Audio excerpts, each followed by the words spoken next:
This is the Hypothetically Sound podcast, hosted by Alec, Randy, and Xavier, where we take a hypothetical look at the world around us, exploring the what ifs, maybes, and how comes. Join in on the unfiltered, raw, and real conversations as we explore the world around us. Welcome back to Hypothetically Sound. Hope you guys are having a good day. I am Randy, as always, joined by my brother Alec. Hey, what's up? And we are on album 95 of Apple Music's top 100 albums of all time. Yeah, it's Confessions by Usher. And boy, is this going to be a long episode. Yeah, it's a lot, 21 tracks. It's a deluxe version. I am going to be honest with the people at home listening to this. I'm super biased when it comes to Usher. I'm super biased when it comes to R&B. My freshman year at college, when I was in the dorm, the girls in our dorms decided to give all the guys nicknames, and mine was Loverboy because of all the R&B I played. Gross. Yeah, I love me some R&B. I'm a huge fan of Usher. I've always liked Usher. So yeah, super biased, but it happens. Yeah, dude. My experience with this album was it came out when I was little, and I heard it a lot. In cars driving around and stuff. It came out when I was like 9, I think, right? And so anytime we visit that, came out in 04. 04? So yeah, I was 9. Yeah. And we heard it with like grandma.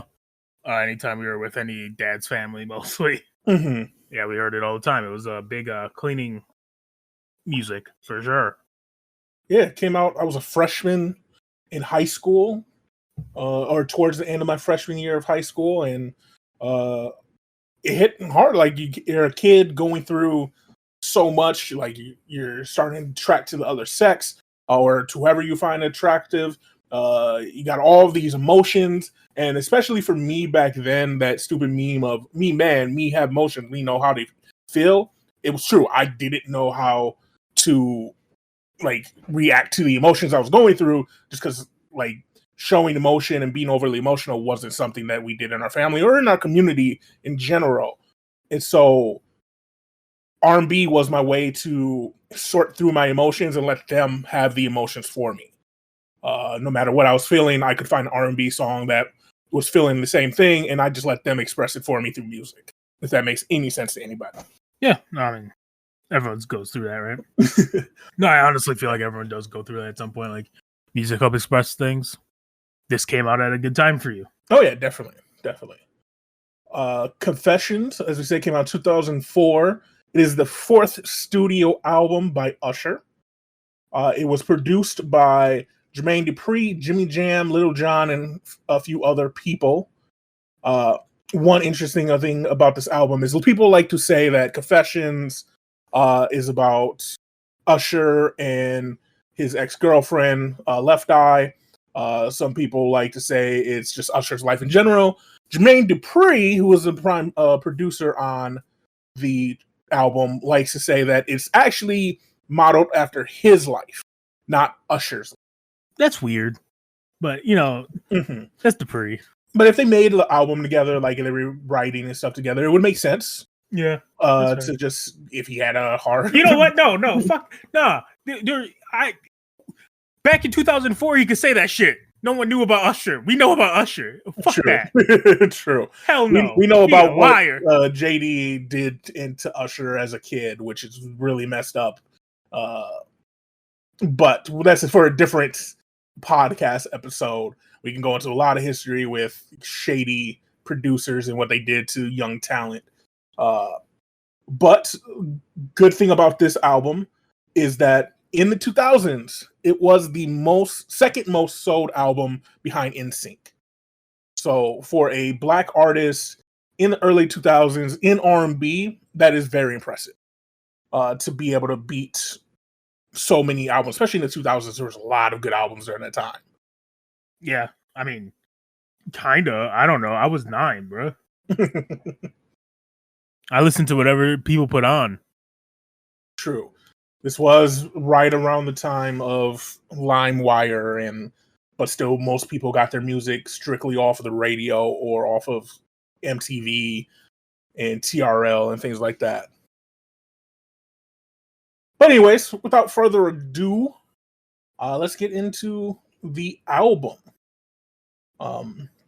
So we'll start with track number 2, which is what? We're not gonna skip the intro, brother. Yeah, we definitely are skipping the intro. No, because I very much love like old 2000s albums that had intros, because it's not it's like it's different. It's different. It's like a nostalgic feeling listening to like a 2000s intro on a track or on an album than like listening to one in like 2024. It's just it's insanely different. True. Very true. Okay, now we start with track number 2. Which is arguably the most popular song of Usher, commercially at least, which is Yeah, featuring Lil Jon and Ludacris. What did you think of Yeah? What did I think of Yeah, bro? Okay, so like you said, it's a classic. Everyone's heard it. It's super nostalgic. Iconic beat, iconic hook. You got Ludacris's verse, Lil Jon's ad libs and hype. Like everything is right. It feels right. It's definitely just like one of the club bangers of the album. It's one of the club bangers of all time. Like, yeah, you still hear it on people's mixes and stuff today. Like, it's just a good song. It's a 9 out of 10 for me. No, I agree. I also gave it a 9 out of 10. It was and will always be a banger. Like we said, it's always gonna play in the club. It's always gonna be on house party mixes, no matter your age. Especially when the song came out. Like if you were like 3, if you could talk, you knew the song. You knew how to sing to the song. You were dancing to the song. I mean, the song in general just makes you want to dance. Lil Jon just keeps the energy up because that's what Lil Jon did. That's what he was so popular for. And then Ludacris, especially in the 2000s, just came on and did Ludacris things. He was the Drake of features in 2000s. Like you put Ludacris on a feature and your song was going to be a hit. He had a knack for doing short verses and just being a hit on the tracks. It's just a fun track and it's such a vibe. Like it's a 9 out of 10.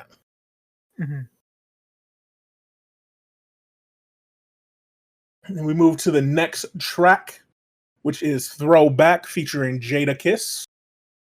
So I'll start. Me personally, I know this is going to be blasphemous to people who grew up in the 2000s. I was never a fan of Jadakiss. Like, I get why people are a fan of him. He has a unique voice.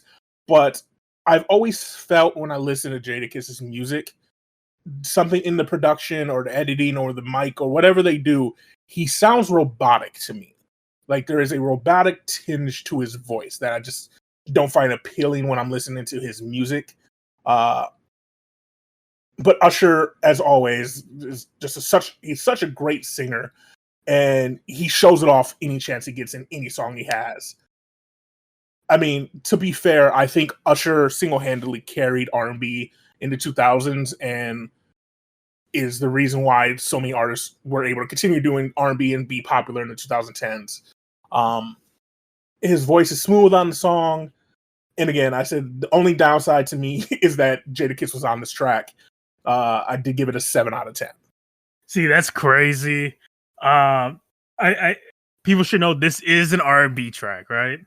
But it is heavily influenced by hip hop. Like the beat, they use Warwick sample of "You're Gonna Need Me," which is a nice addition to Usher's voice. Usher, again, like Rand said, is fantastic. He flexes just his singing ability and flow in this. Does dirty work on the chorus. I feel like Jada's a good addition to the song to like add to the hip hop influence that you hear in the beat and sample. I gave it a 8 out of 10. That's fair. Like I said, I just personally am not a fan of Jadakiss, and the things I don't like about Jadakiss came across on the track for me.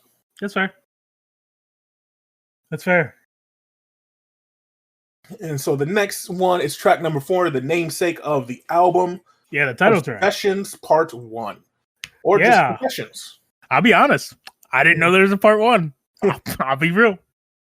Especially, like, a lot of people. So we listened to the extended edition, which he apparently put out after the fear of LimeWire was a thing and all of the bootlegging. He put out this special edition to drive sales more. And so Confessions Part 1 was the last track on his original album. And probably a lot of people just didn't listen to it, didn't know about it, because Confessions Part 2 came early in the album. But yeah, so Confessions Part 1, to me, is an underrated song. Like, if Confessions Part 2 wasn't a thing, I think Confessions Part 1 blows up. Because you just forget about it because how big 2 got. Obviously, both parts are very similar. They have similar hooks and similar lines. I think Part 1 is more of a personal song, and isn't looking to hit any mainstream success. It's just him actually like bearing his soul to the song. It's a very Usher song, and I think it's a great R&B song in general. I gave it an 8 out of 10. I also gave it an 8 out of 10, and I also said it's a little underrated treat for R&B fans. It's not bad at all. It for sure just gets overshadowed by Part 2. Yeah. Like, what can you do? Granted, I think it's almost as good as Part 2. Like, it's definitely like something that kind of I think held back my rating a little bit. Is like the whole time I was listening to it, I was like, "Oh, this is just an interlude to the next song." Yeah, that is the issue with it, knowing Part 2, and I think even on the original track that was the issue. It was like you heard that, I was like, "Oh, this is a prelude or a interlude or a reprise." Yeah, so it's weird, but like it's my fault. I've never heard this song. It's literally right in our face. And what I mean by that is going to Confessions Part 2. Yeah. Right? The one that everybody knows. He definitely throws it in the lyrics a few times that this was a Part 2 Remember that song. chick I was telling you about in Part 1? Yeah. Yeah, it's very weird. It, like at one point, I'm pretty sure he's like, "Go listen to Part 1." And that's not even a joke. Yeah, like it's insane. But yeah, man, Confessions Part 2. It's a classic song. It's like one of the first Usher songs I've ever heard. Standalone, it's still good. I do think it's better if you listen to Part 1 and then Part 2. Yeah, just adds so much more to it. I gave it an 8.5. Time for my bias to come out. I actually said I don't think much is needed to be said about the song. Everything you said is 100% true about the song. I think it is one of Usher's best songs. I think vocally, emotionally, story-wise, it is just an amazing classic song. I gave it a 9.7 out of 10. Damn. And the only reason I didn't give it a 10 is because I think there are things in the track that didn't need to be there, filler stuff. That is very Jermaine Dupri and just everything that he was in at that time that kind of took a little away from it from being a perfect song, in my opinion. Okay, I mean that's fair. That is fair. And then we move to track another hit. Yeah, another hit. A lot of hits on this. Like the one thing I said to you as I was listening and before you started listening is. You hit all these amazing tracks 1 through 6, 1 through 7, and you're like, oh, these rest of these songs are gonna be not great. And then you remember, you hear the song and like, oh wait, I love this song too. Oh wait, I love this song too. It is an album full of hits. But Burn, to me, is equal to Confessions Part 2 in just how great of a song it is. And it's the whole package that goes with Burn. I think the music video, everything that came around Burn and just in general was amazing. And I feel like this song, men, the first time listening to Confessions, after listening to Confessions Part 2, they got a little emotional listening to it like Part 1. Part 2 got a little emotional. And they listened to Burn and tears came to them. Did you cry listening to this album, Randy? No, never. But I feel like there's men out there that did, and they shouldn't be ashamed of it. Own it. I gave it a 9.7 as well, because of the whole package of the song. I gave it a 9 out of 10. I do think it's slightly better than but like not enough for warrant like a 0.5. Mm-hmm. I don't do those in between fives things you do. Mm-hmm. But yeah, I feel like this is Usher's like if is Usher club banger, this is the perfect song to show someone as like Usher R&B. Yeah. I guess it's the other side of the coin of that. So yeah, it's tied for like the best song on the album in my opinion. Yeah, it's just 9 out of 10. You can't help but sing to it. Also, you can't help imagining singing this shit in the rain too. You know what I'm saying? Right. Like with like your shirt, like you're wearing a button shirt and you rip that bitch, but you have nothing underneath it, and you're just like out in the rain singing. Right. Like even today, like you'll scroll on Instagram, do the fucking little splash, and you'll see someone recreating it out of the blue. It's because it's just that iconic. Mm-hmm. Like let's be real. Step Up took their water scene was just a copy of Usher's. Honestly, yeah. You think he's standing in the rain because it burns? Yes, I think that's the civilization that they're going for. I just realized that. 28. That's crazy. All right. The next track, another great song in my opinion. I'm probably gonna hear that a lot. Is number 7, "Caught Up." How do you feel about "Caught Up"? I forgot about it until it popped up, but goddamn, was it a good reminder, dude? It's one of my favorite Usher songs, like personal. Yeah.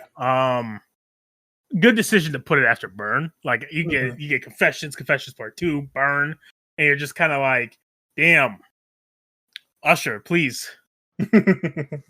stop making me hate myself. And then you just get Caught Up, which is just like a more upbeat type shit, and it just feels good. Like feels like something you'd like a band would play at a football game, or it's another club banger. Like it's just good. It's just good. I gave it an 8.5 out of 10, and it's my personal favorite of the album. Nice. So I just want to clarify: we don't talk about what we write for songs before we do these podcasts. I feel like I have to say this every time because we have a song where we write very similar things. I said that Caught Up after the last 3 super emotional songs, it was like Usher was like, okay, time for me to show the world that I'm still Usher. And he makes a super catchy, boppy hit. And Usher just has this way of making songs hits. Even when like you don't think it should be a hit, he finds a way of making a hit.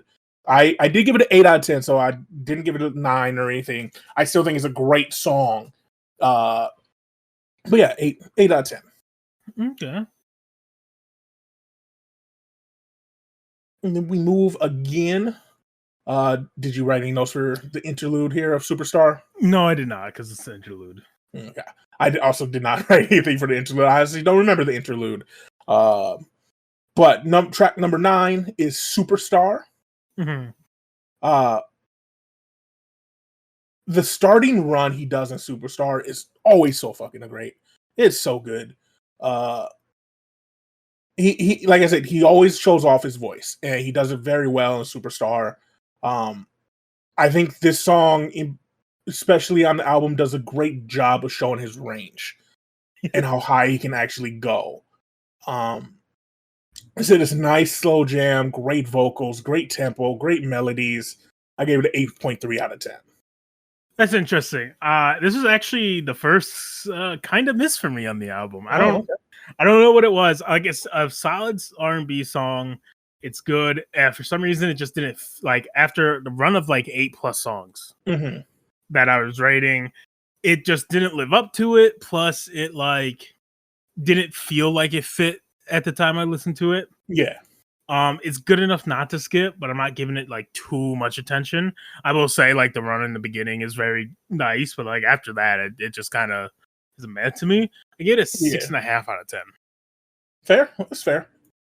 But I do see how like this could be a lot of people's favorite like song, because it is that different to everything else up to this point, in my opinion. So, and I feel like that is the big thing with Usher and why I like him so much is everything has Usher's style to it. Like, so you hear the beat, you're like, yeah, this is Usher's song. But I think all of his songs are like uniquely different enough that like you can everybody has a different track that they is probably their favorite on this album. Like I don't think like obviously Confessions, the radio hits are big time goers for a lot of people, but I think he has enough like underrated songs that are equally perfect to be your favorite on an album. Yeah. Which leads us into track 10, Truth Hurts. Going off what I said, it's just another solid song.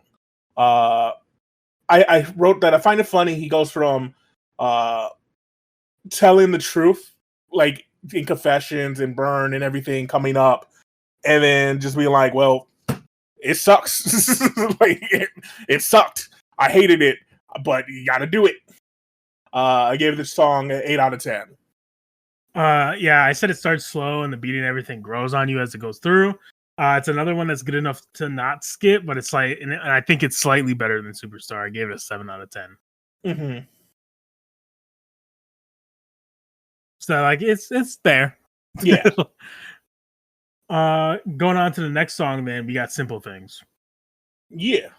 And I think like Simple Things is a good example of using the R&B formula for a good R&B song. Like he just stuck to the basics of the song to me. Mm-hmm. The chorus is fire. I actually took a break after Truth Hurts, and when I came back, this was probably right back into the album. I gave it an 8 out of 10. Like it was just a good song. I said one thing Usher does well is he tries to make a song for everyone on his albums, like for his fans, and people who like listen to Usher stereotypically would be like people would like, oh, they had to be players or people who love or like sex and partying, and he does a good job of like also putting in songs about like being in love and finding the one. Like even though he talks about being a player a lot, he still puts in the songs where like I'm a human, I still want to find the one, and this is the song that's what it's about. I gave it an 8 out of 10. Okay. And then now we move to my personal favorite song on the album. I know it's funny because you said that like Usher makes everything for his fans, Mm-hmm. And he makes sure there's something on the album for his fans, especially this one. And I put this is a club banger targeted for the ladies, brother. Solid song. It's just one of Usher's club dedicated tracks, man. It's always a hit. 7.5 out of 10. You gave Bad Girl 7.5 out of 10? Yeah. It's targeted for the ladies. No, it's definitely Hey, I know it's your personal favorite and all. Don't judge me for my rating. I didn't think this was a lady song though. So like it's one of those songs that like when a male artist is talking about bad bitches, the bad bitches go crazy. Yeah, no, definitely I can see girls. That's a song for the lady. That's what I mean, right? I do think there's another track. I think I put that there's another track that I feel was for women specifically. Like I said, this is definitely a club song for like when it goes on, girls go crazy, in my opinion. And that could be why I wasn't in the club when this shit was played. Like I did go to a lot of parties where this song was played quite often when I was in Minneapolis for college. So a lot of good memories to the song. Probably why I like it the most. But I said he's confident in like he shows in certain songs just how high his confidence is. This is one of the songs where he does it like he's singing falsetto almost the entire time. It's super catchy. It's a song that I think women and guys play before they want to go out and try to find someone to hook up with. I gave it a 9 out of 10. I was like, that is too high. No. You said it's your favorite, and you're already biased. It's fine. It's fine. That's like it's 7.5 isn't bad. I think 7.5 out of 10 is more than fair. Yeah. But that moves to the next song. I don't have much to say about the song. I'll say right now it's a 7 out of 10, and I'll give you my notes. I kind of felt like while I was listening to this, I was listening to a conversation I shouldn't have been listening to. Okay? Yeah. But it's good to know that Usher pretty much invented sex and was willing to explain the process to whoever the fuck he was talking to. It was still pleasing to the ear, pause, but again, a little uncomfortable. 7 out of 10. I said we definitely have now hit the slow jam portion of his album. Like, he has a layer. He was like, he told his badness and how he got back to doing what got him in trouble, and now he's at the phase of, now that he's got his girl again, he's enjoying the moments with his girls. I said I enjoy slow jams a lot, so to me it's a good song just in general. So 8 out of 10. But the issue with slow jams, especially songs like this song, is their replayability is dependent on your situation and your mood. Like, I'm not gonna play this song if mom's in the car or if I'm at the gym. Like, this isn't gonna be on my road trip playlist. Imagine though, like, how fucking awful that would be, bro. Right?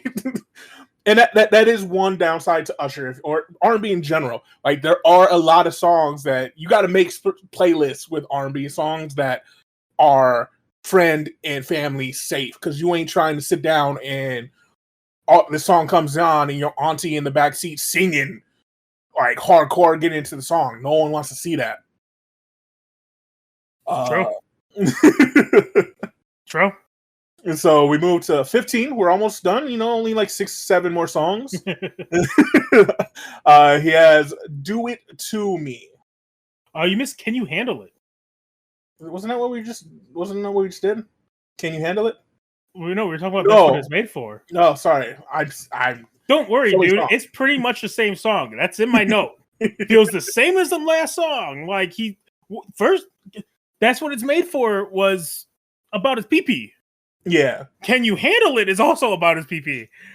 So I just look, my notes are almost the exact same as well, and that's why I got confused. So take what I said for that's what it's made for, and copy paste it onto Can You Handle It. Yep. Both got the same rating for me in the same notes. Yeah, like I said, Usher, he ain't singing that song for me. That's for goddamn sure. Right. Okay. And in a weird way, it's not as good as the last one, in my opinion. It was a 6.5 out of 10 instead of a 7. But fair. It was the same song. It was pretty much the same song, just with a different beat. Like, no, they definitely like, hey, that's what it's made for. So can you handle it? Is literally what he asked to whoever he's talking to. So yeah, just take what I said. Not a song you want to listen to with family and friends. Definitely, it's not replayable. Same with that's what it's made for. They're very much go into your playlist of you got a girl over or a guy over, and you all need to set the mood. Put those tracks on in your Gucci. So now let's move to Do It To Me. Do It To Me. Yeah. Which surprisingly is about fucking. Crazy. He had a little run. He had a little run. It lasted quite a while, almost 12 minutes. Mm-hmm. It was a 12-minute fucking from Usher on this album. However, this one is more of like somber lover's tone versus the previous like primal instinct provocative question tone of the last two songs. The beat's also surprising. Like, it doesn't sound like something I'd ever like hear and be like, oh yeah, Usher sang to this. Yeah. And it also kind of sounds like a Christmas like love song almost. Like, add a little bit more piano and then boom, you can play this shit at Christmas. Yeah. But it was pretty good. 8 out of 10. Yeah, no, I apparently wasn't a huge fan of the song. I said the best part of the song is when he switches from falsetto to his normal voice. But otherwise, it's probably my first skip song. It's like, yeah, because you hate Christmas. No, it's just slow and Christmassy. Yeah, I guess it's Christmassy, man. Yeah, no, it is. It very is. Very much so is. I said it's not bad, just not on the level of his other songs. I gave it a 6.5 out of 10. Okay, that's fair. I can understand that. That's fair. Yeah.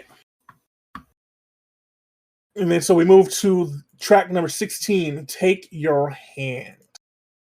Yeah, so I want to preface this and say that I said Superstar was kind of a miss because it was just so much different than everything else on the album. Mm-hmm. And I also put that this is very different than other stuff on the album. It's very funk influenced. Mm-hmm. But God, is this one just so much better than Superstar, man. I gave this an 8.5 out of 10. It is just like, I just like it a lot. It's very funk influenced and it's just good. It's not a bad song. My rating doesn't mean it's a bad song. It's just not what I like from Usher. 2000s club song. It's a nice slow jam to dance and get close to. It's a great beat. Listening to it now, and this is why I think it got a lower score for me. It feels dated. It feels like it belongs in like a 2000s dance movie where a white girl is in the club for the first time with some random black dude. Or like Step Up, and it's like the scene where the girl's showing off her dance moves. Like, it's just what it feels like to me. That's fair. Like I said, it's a good song. I just gave it a 7 out of 10.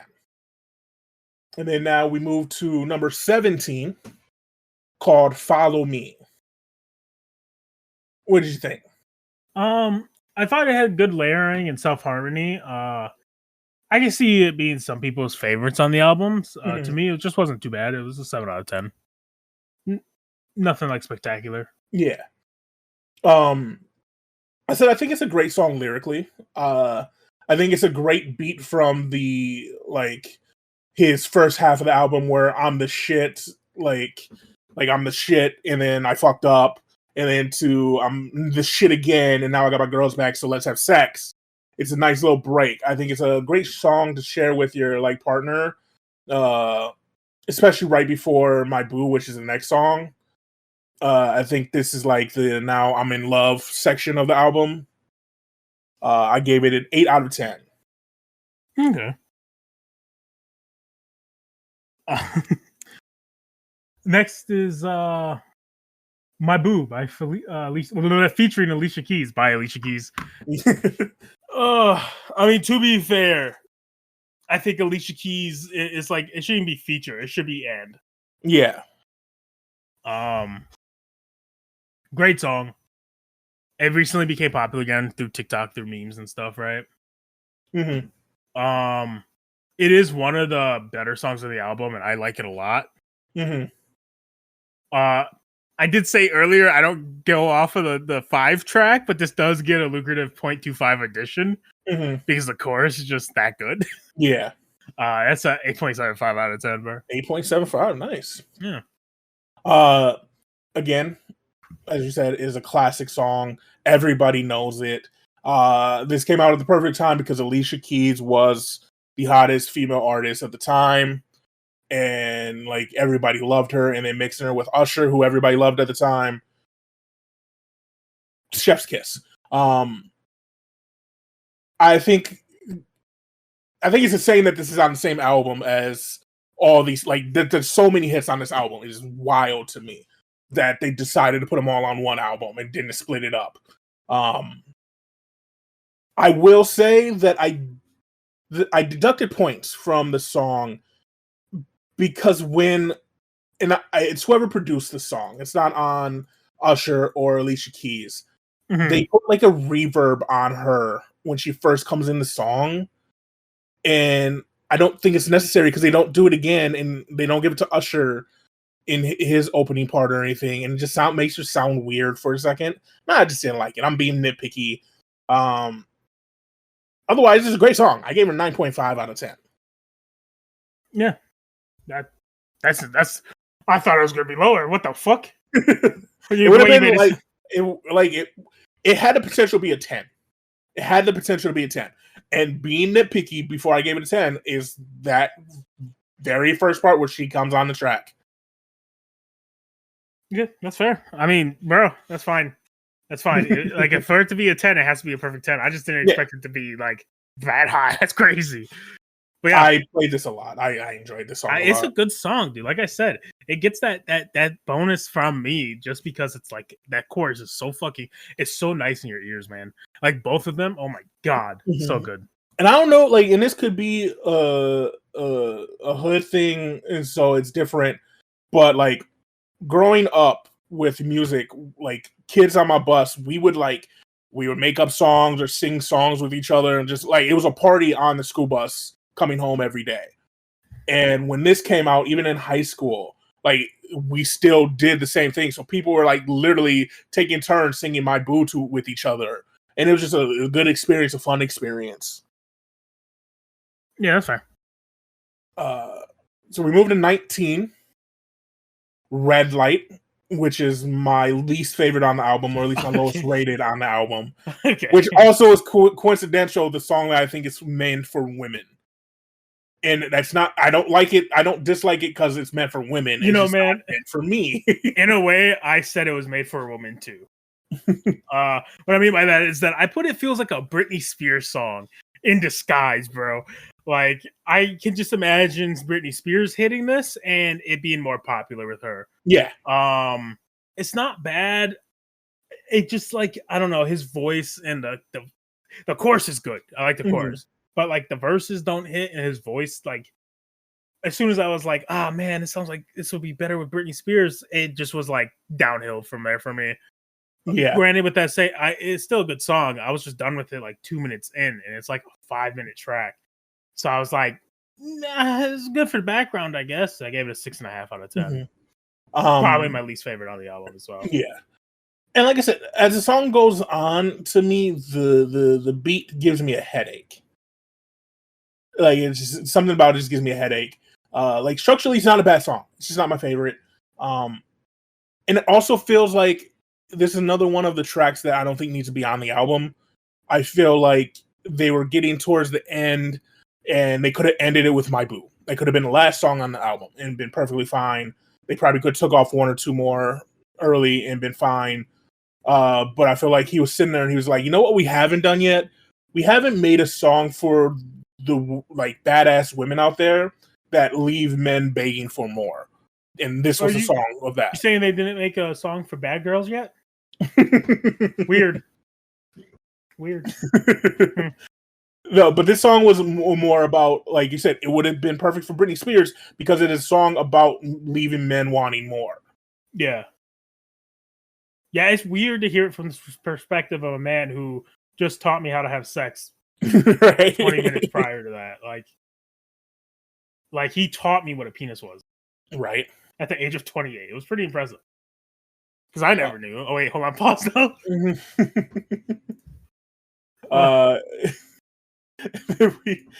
We move to what is technically the last track on the album. If you want to be technical and not count the like added remix that they added later on, which is Seduction, which is track number 20. Just like Red Light, I feel like it was a throwaway track that they just put on there to have it there. It has a catchy little, like when he's like Seduction, his like chorus or hook, that's catchy and it keeps the song going, but I gave it a 7 out of 10.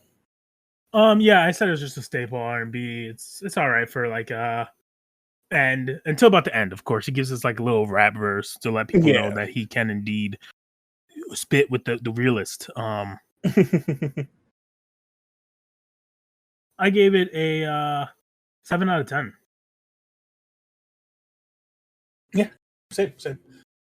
And then we get to what is the last one on this deluxe edition.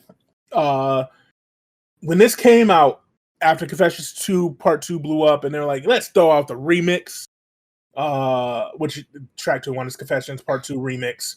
I remember, like, because I was still big on LimeWire and the other, like, illegal download sites.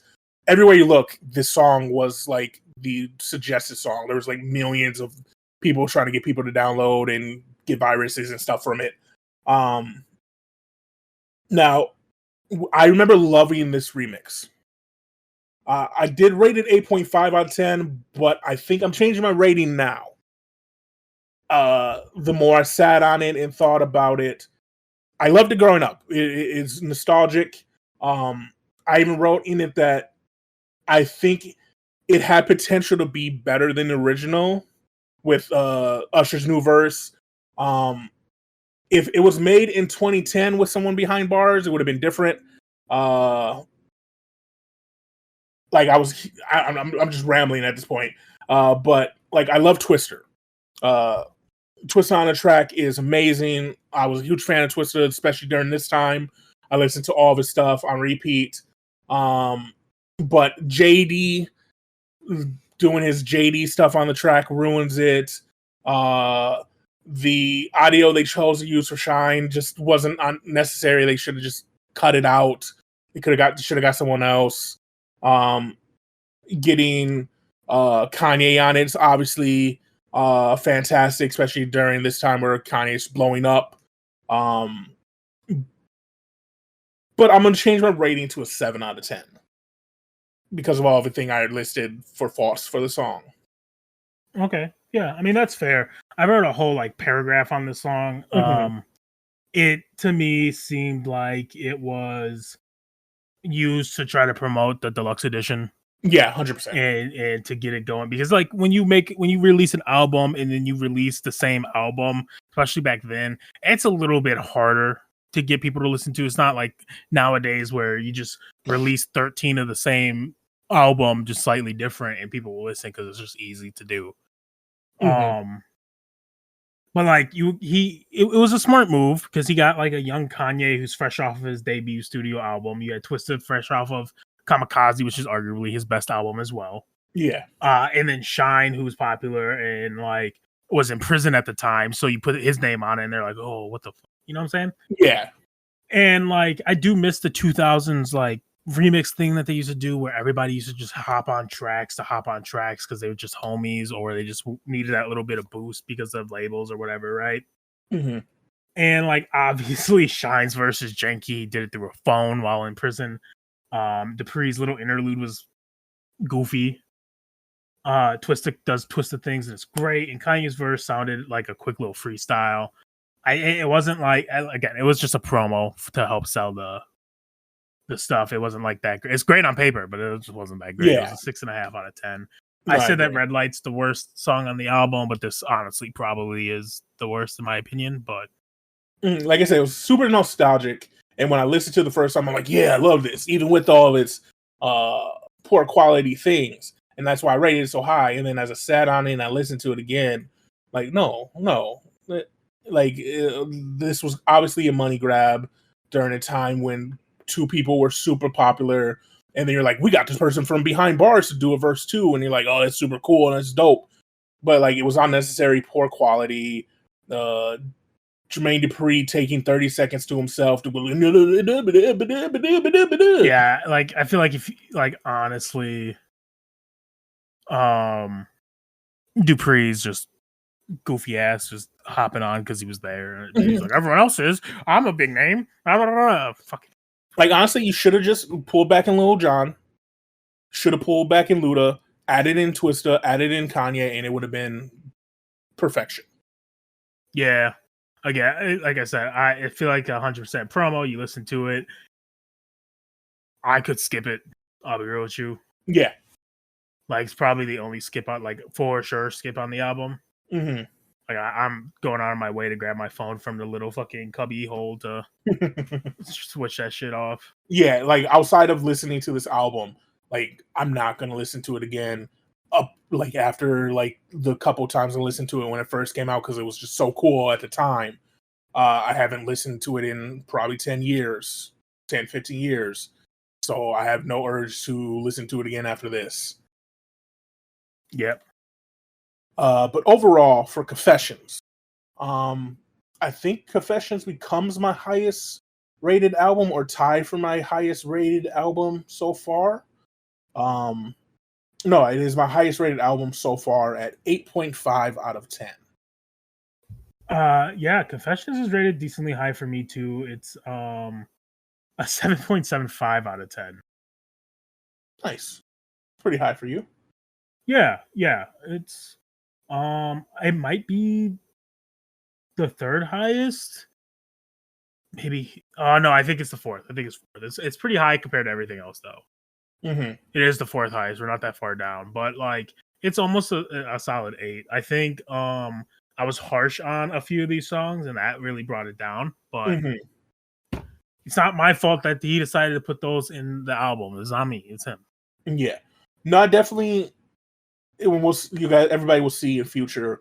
I get more harsh in my ratings as we go on. Like this album, like woke me up after, and I'm just like, I'm gonna try to cut down on my bias more as we go on, and like I am not. There's an album that I know I'm going to be super biased against. It's probably going to get like a 9 or 10. On God, I know. I'll say it now. Which is fair. This was my album. Luckily for me, it happened super early, and like now that I've let nostalgia like kick in with this album, when it happens again, I can stop myself and be like, nah, look at this critically and like be honest with yourself on, is this actually a good song, or do you like it because it reminds you of a time that it made you feel good or something happened while listening to the song. Yeah, I'm sure it'll come up again. But this, like, there is I own the vinyl. I own it on my like digitally. I own the CD. I own it. I listen to it every year at least 3 times. Like, when that album comes, I'm not even gonna say a lot. I'm just gonna give numbers. You'll know. But yeah, it was a good album. This was a long episode. Thank you guys for listening. We appreciate it. Thank you. It is time though, Alec. After this like 40-minute episode, these people have been waiting 40 minutes for this to happen. You're gonna hate it. Shout out. Yo, shout out to all the people that really needed Usher to ask you if you can handle it, you know? Like, that's what it does. Like, can you handle it? And then afterwards, do it to him. Yeah. Yeah. Usher did that for you fellas and ladies that were just not able to articulate your words well enough. You just play that song and he does it for you. Honestly, if you have kids, that's what it's made for. Might be intro to the talk. You know what I'm saying? I mean, honestly, wouldn't be bad. Play that 3 series wouldn't of songs. Great, but you know, you're the parent, not me. That's just a suggestion. I think it would be pretty. Try it and let us know how it works. So if I ever do have a kid, I know not to do it or to do it. Probably not to do it and just have, an adult conversation with my kid. But that's just me.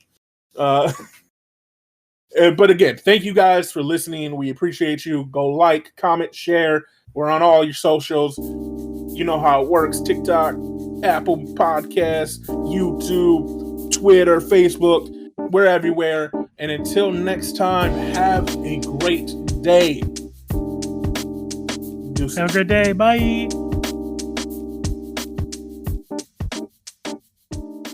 Thank you for listening to Hypothetically Sound. We hope you enjoyed the episode. All episodes can be found at hypotheticallysound.podbean.com, as well as on Apple, Spotify, and Pandora. For full unedited video versions of the podcast, please visit us at youtube.com/hypotheticallysound.